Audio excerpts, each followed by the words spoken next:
Have you ever asked yourself, who am I? What am I doing on this earth? What's my purpose? Who am I? I don't know who I am. Have you ever asked yourself that question? Sometimes in the therapy room, that's what people are longing for answers. They want to know who they are.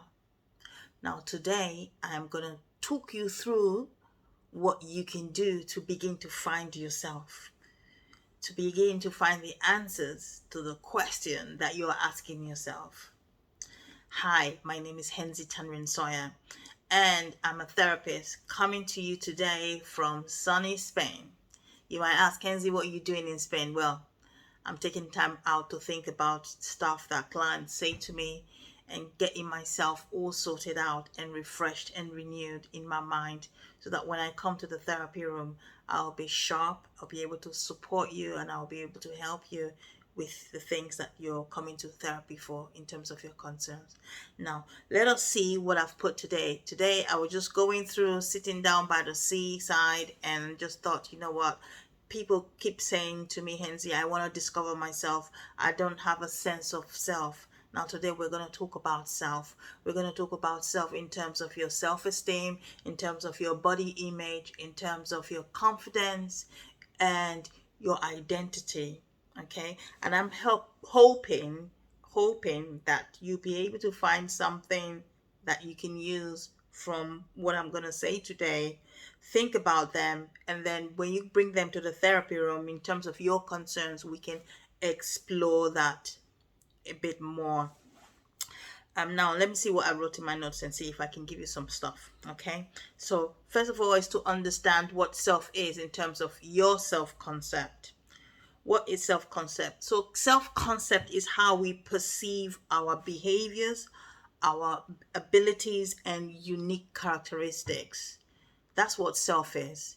It's how you perceive yourself, how you perceive your behaviors, your characteristics, and your own abilities. Those is encapsulated in self, and that is called self-concept. I just give you a little bit about the theory, and and then I'll show you how I work with clients in the therapy room when they come and talk about self. Okay, all right.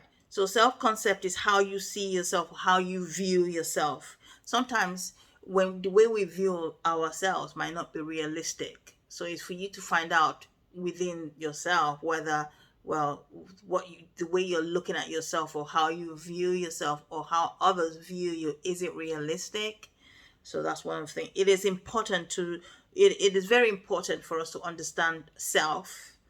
When I talk about self, I'm talking about you as a person, your identity, your image, those components of your values, those things that make you who you are. Is very important for us to understand that, because it affects our motivations and attitudes and behaviors. It also affects our self-worth, our self-esteem, our self-confidence, and our self-value. So it's very important that we understand who we are as people, as a person. Now, when you're younger, your self-concept, the way you think about yourself, is malleable. It's influenced by people around you. It's influenced by family, friends, community, society. It's influenced because it's not that developed, so it changes. It changes as you begin to grow older. As you grow older, you begin to develop your own values, your own self-concept, what you think about yourself. Not so much what other people have thought about you, because when you're younger, you take on the concept of your parents, you take on the concept of society, people who are around you, the wider community. But as you begin to grow, you begin to take on the concept of part of what your family has taught you, but you begin to develop your own self-concept, how you value yourself, how you feel about yourself. Your own self-concept becomes more important to you. As I've written in my notes, it becomes more detailed, and become more organized in how you think about yourself. Okay.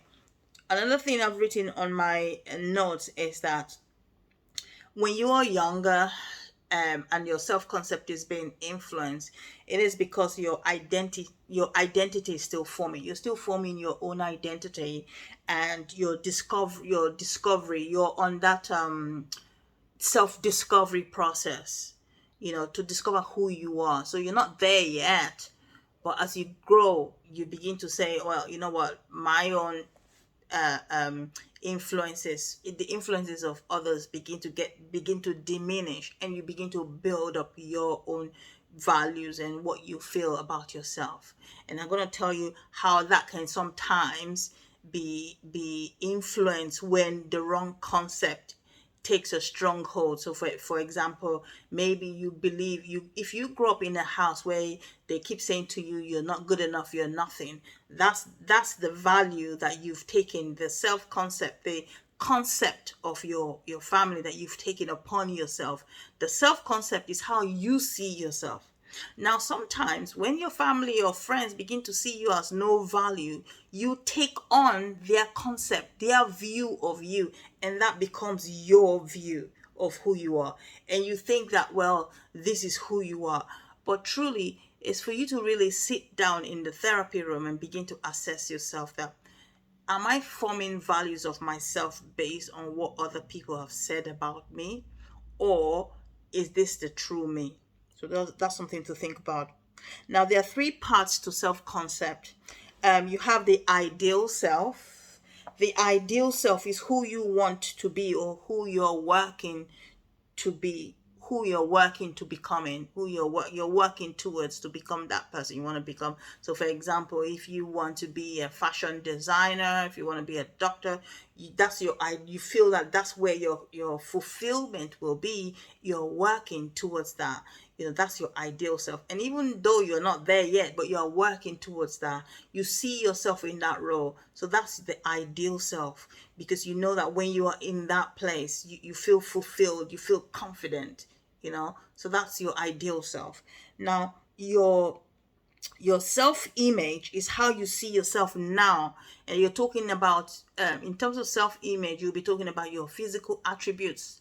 You'll be talking about how you see yourself in terms of your looks, your physical attributes, what it is you can do, how you value yourself in terms of your physique, or whatever, in terms of physical attributes that you feel. That's your physical self, your physical image. And thirdly, your self-esteem is how much you like or accept and value yourself. How much do you accept yourself? How much do you value yourself? That's your self-esteem. And unfortunately, a lot of us don't put that value on ourselves because others haven't put that on you. So maybe you were in primary school, secondary school, or maybe in the family life or society, they haven't valued you, or they haven't put that, and that has affected you. It is very important to begin to see and think about how you want to see yourself, how you want to value yourself, not how society sees you, but how do you want to see yourself. All right, so in the therapy session, this is what I do. I'll just give you an example of the things that I do in the therapy session, how I work with self. Okay.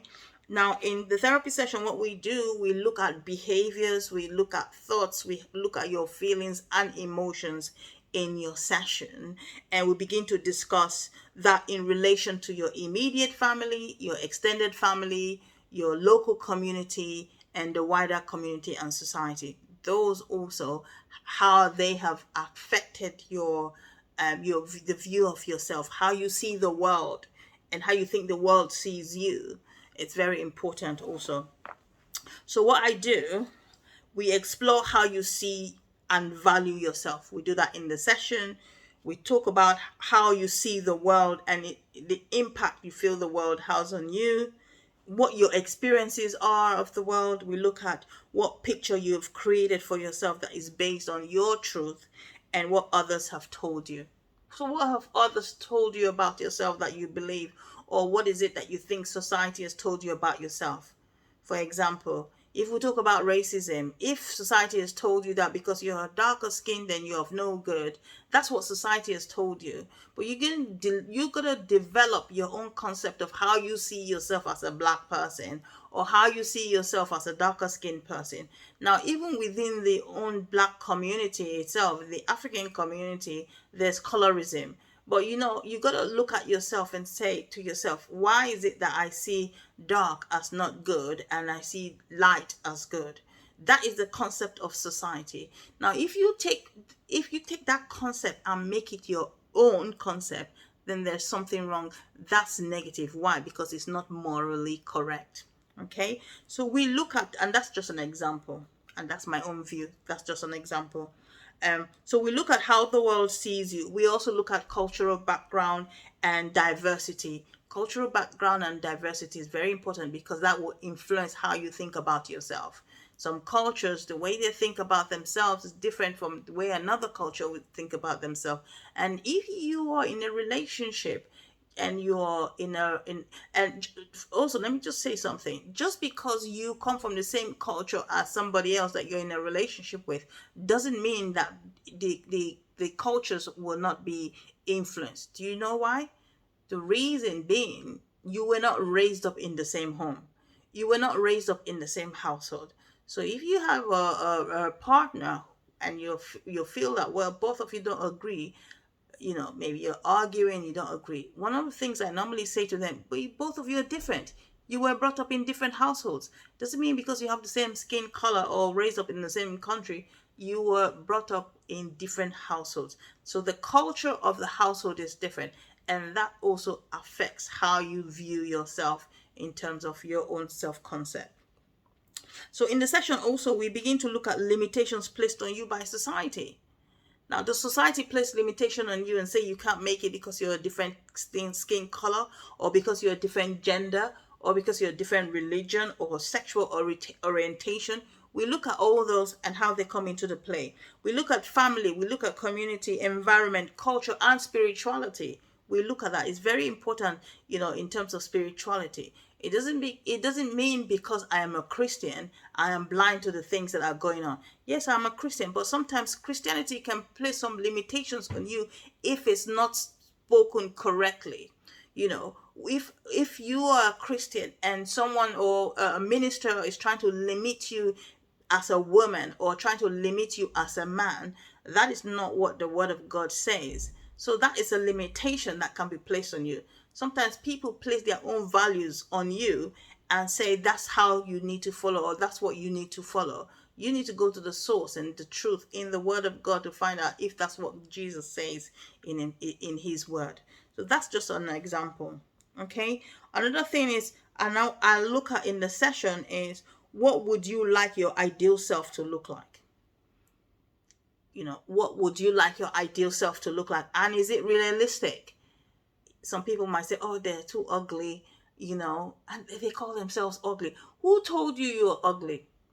Who told you that you're ugly? I've had clients who have come into the session and say to me, Henzi, I don't like my lips. I don't like my eyes. I don't like my face. Well, you see, you are a beautiful person. Who told you that you're not beautiful? That's the person's own perception. Before the person told you you're not beautiful, what were you comparing yourself to? And what is beauty in itself? So these are the things that we think about, where we as human beings are not satisfied within ourselves and we want more. But you need to look for something realistic. There's sometimes, I remember years ago, I used to watch this program on TV, reality TV, called Botched. And the Botch is where Dr. Yusuf and Dr. Debro, these plastic surgeons from LA, will try to fix bust job plastic surgery that's gone wrong. And I see some women come with big boobs and they say, oh no, you know what, I want a bigger boob, I want a bigger breast implant, I want you to do my nose this way or that way, I want to, and you look at it and say, what self-concept? Or some people say, oh, I want to look like there's a lady who said, I want to look like a Barbie doll. She wants to look like a Barbie doll. She didn't like her face. So she went to different surgeons in Taiwan, or is it, I don't know whether it's Taiwan or that place in Mexico. and they've just done so, I don't know what, they changed this whole woman's whole face. And she wasn't even satisfied. She said she wanted more. And they said to her, no, you'll kill yourself. Be happy with who you are. So that's how the society portrays beauty to be. And because of that, a lot of people are influenced by that, by social media, Instagram. They want to be like somebody else. But my encouragement today is you are beautiful the way God made you. Be you. Stop trying to be somebody else, but be you. And again, I will say that's my own opinion. So when you want to look like Arnold Schwarzenegger or you want to look like Sylvester Stallone, is that realistic? Ask yourself that question. Introjected values and conditions of worth. These are worth and values that parents or people place on you and say, well, it usually starts from parents when they say to you, listen, you're not good enough until you get A, B's and C, A stars. If you get B's, you're not good enough. So because of that, you strive to get A's. You strive for perfectionism. And what that means is that people value you until you're able to prove to them your self-worth. They don't feel that you're valued except you meet their standards. And that feeds into people pleasing. And before you know, you start to people please. And I see a lot of clients who suffer from that people pleasing, perfectionism. And I usually ask them, where does this stem from? A lot of them can't really tell me where it stems from. But I want you to listen to this message and to know that perfectionism and people pleasing stems from introjected values placed on you by society, local community, family, extended family, or immediate family, telling you that you are not good enough, you're not valued to them in a certain level, except you fulfill a particular thing that they think you need to fulfill. Now, this might not be the case for everybody, but for some clients that I've seen, it has been the case. So, like I usually say in my session, it's not one size fits all. You got to find out where you fit in there. And if you suffer from people pleasing, you need to ask yourself, where does this stem from? Who am I trying to please? Who am I trying to, get their attention and please them and displease myself? All right. A reflective task.